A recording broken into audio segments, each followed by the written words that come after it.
All right, welcome back to the show, folks. That's right, you got the American Adversaries 3-hour classic tour for another half hour or so tonight. Then, of course, you have Armed American Radio with Mark Walters, and he'll take you live until 11 o'clock. Nowhere else do you get this kind of great, and I'll say great because it's a pretty good show we do, I think, live radio on Sunday nights. Got a lot of help to make this show good, and, of course, that would include Jeff Sinnis, who's producing this thing on the bridge, and, of course, Lucas Paris, who's got us up on the Pariscope. Tell them how to get there, please. General Paris. Thank you. You go to YouTube, you type in either Adversaries TV, which will bring up the channel, but I'd say it'd be quicker to just simply type in Pariscope, and you'll find our videos right there.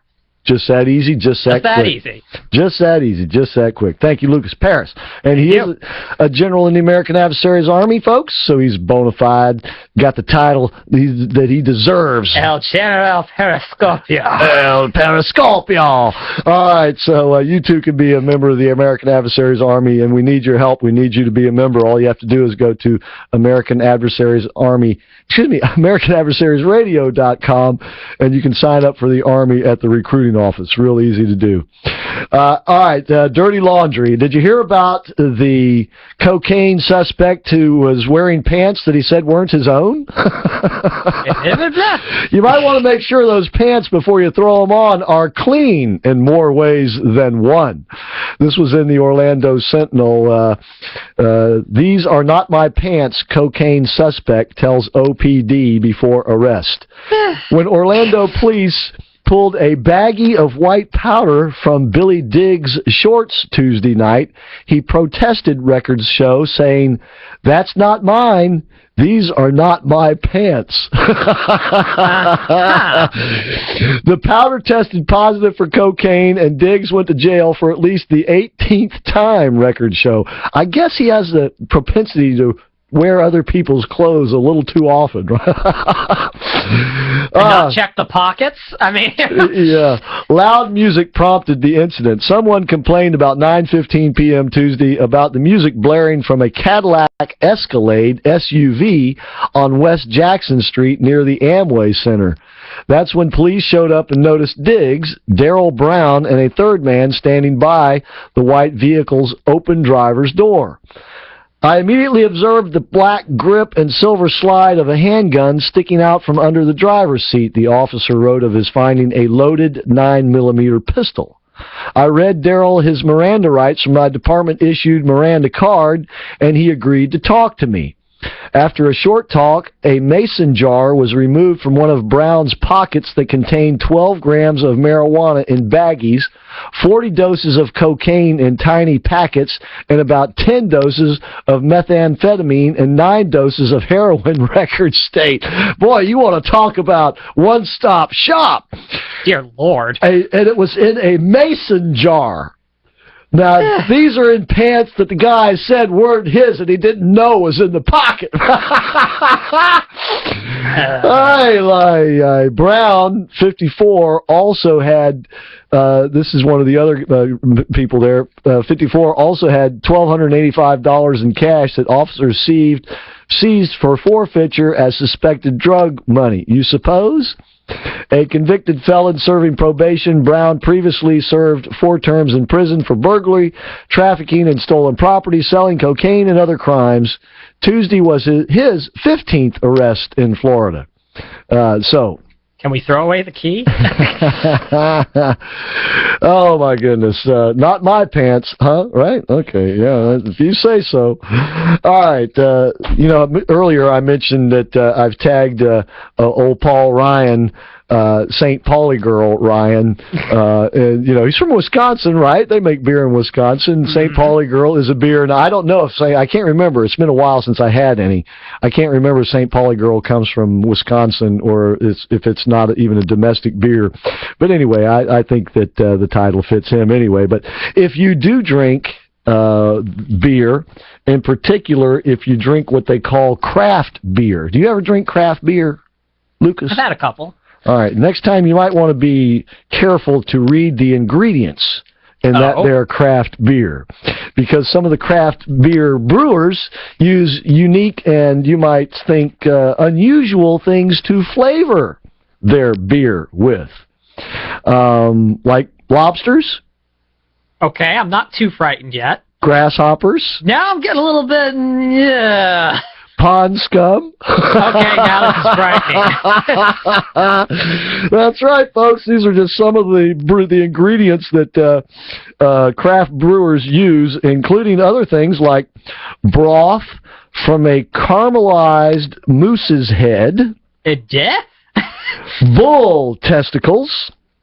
Huh. Grasshoppers, and a pinch of yeast from a beer maker's beard. The Rocky Mountain. And the pond scum beer, you might want to know, this is Doghead Fish founder Sam Calagione,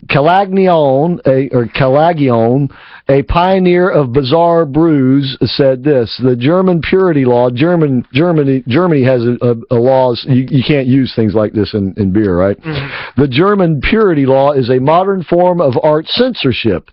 He began mixing raisins and vanilla into his beer more than a decade ago. Eventually, he upped the ante. He says he even tried brewing with pond scum one year in hopes of making it a naturally green beer for St. Patrick's Day. Well, that's a little extreme. It was definitely green, he said, but it tasted like pond scum. Naturally. I can imagine why. Kind of like Michelob. Oh, did I say that? Attacking one of my light beers there, Chris. All right, so next time you have a craft beer, you just might want to check the ingredients to make sure you didn't get any of them the brews that have the bull testicles and the beard and stuff like that. Rocky Mountain oyster cure, yay.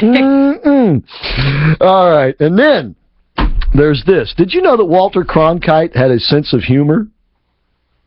I didn't. I kind of figured it had to have been buried in there somewhere. And he was, I guess, one of these sort of, I don't know, he was a dry humor, or you just, you wouldn't really expect it, or you didn't even really know if it was humor or not. Deadpan, there you go. In the summer of 1970, when Walter Cronkite was firmly entrenched as, quote-unquote, the most trusted man in America, I'm reading from a Wall Street Journal article, by the way, from, when is it? Wednesday's Wall Street Journal.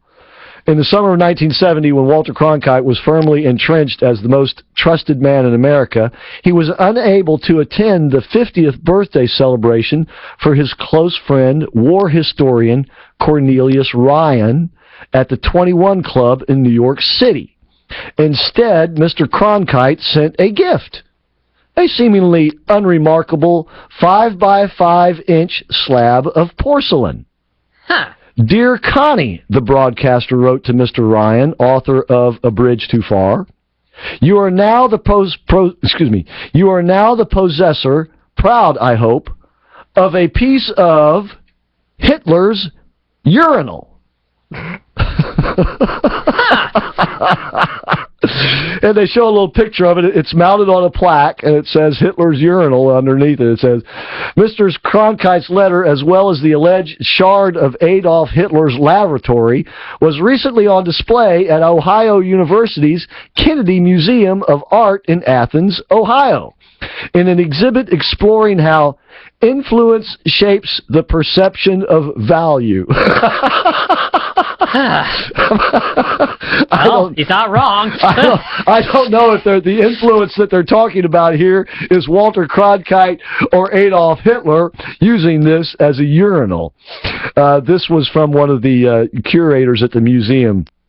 My first reaction was, oh, God, I don't want to have anything to do with that, said Jessica Kunkler, a graduate student who helped curate the display. But as she discussed the item with her classmates and teachers, she began to see its promise. We started talking about why we value this object we don't know anything about, she said. Well, it doesn't take much imagination to understand what the object is about. Many viewers simply assume the piece is authentic because of its connection to Mr. Cronkite, she observed. a testament to how much influence people can have on the world. But the article goes on to say that people who knew Walter Cronkite knew that he did have this, what did you call it, type of sense of humor? Deadpan. Deadpan sense of humor, that they don't know if this is actually a piece of Hitler's urinal that somehow Walter Cronkite, the most trusted man in America, that's the way it is, if he actually was just pulling a joke on his friend. And evidently, the truth died with Walter Cronkite. And that's the way it is. This Sunday night, October 10th, 2015. The rabbi asks, was that influence or effluence?